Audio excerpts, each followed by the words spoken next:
In this episode, I'm going to talk about buying groceries when you're alone, when you're bike touring solo.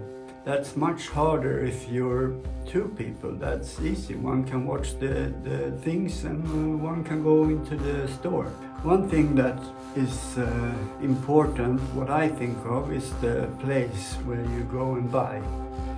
I go to smaller towns or villages where I can go to a store and buy food. But sometimes, even in those cases, I have stopped and just, no, this place doesn't feel good to leave your bike. One other thing is the value of your bike. If it's a very expensive bike, the risk of someone want to steal it is higher. So that's one more thing. And then we have the locks. We have the wire lock. This lock someone can destroy in 1 or 2 seconds. Very, very easy to steal your bike. We have this lock.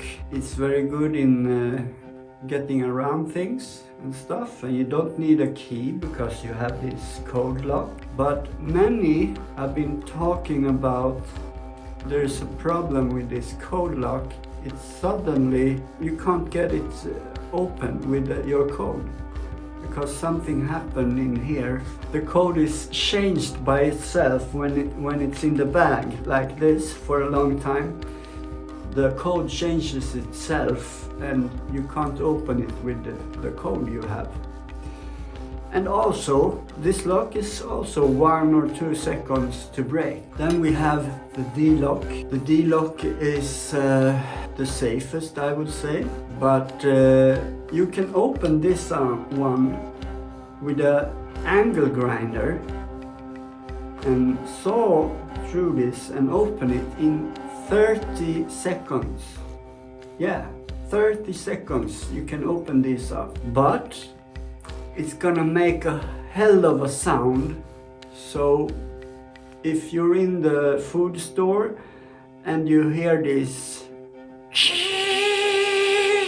you have 30 seconds to run out and stop the thief for stealing it. The problem with this, I think, is that you can't get it around stuff so easily. So this is the one I had for my latest adventure. The new adventure I'm gonna do, I will have this one. It's much bigger, so it's easier to get around stuff and lock it.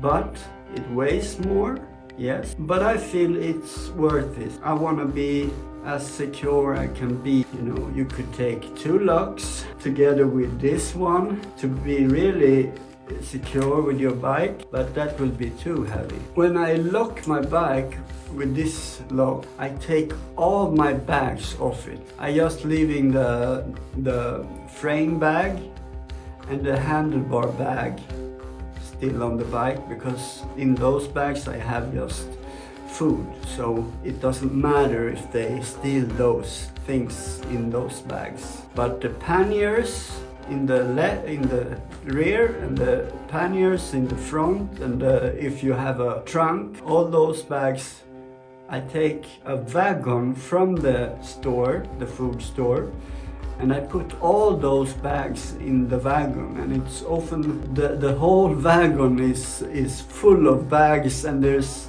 not so much room for things to buy. Then I go inside the store and I have my helmet on, and I have this GPS satellite communicator, very visible.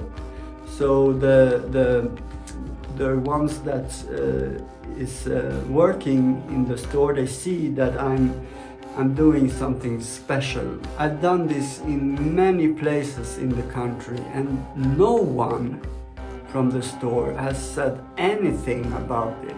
They just, don't look at me, or someone is smiling, but there's no problem at all.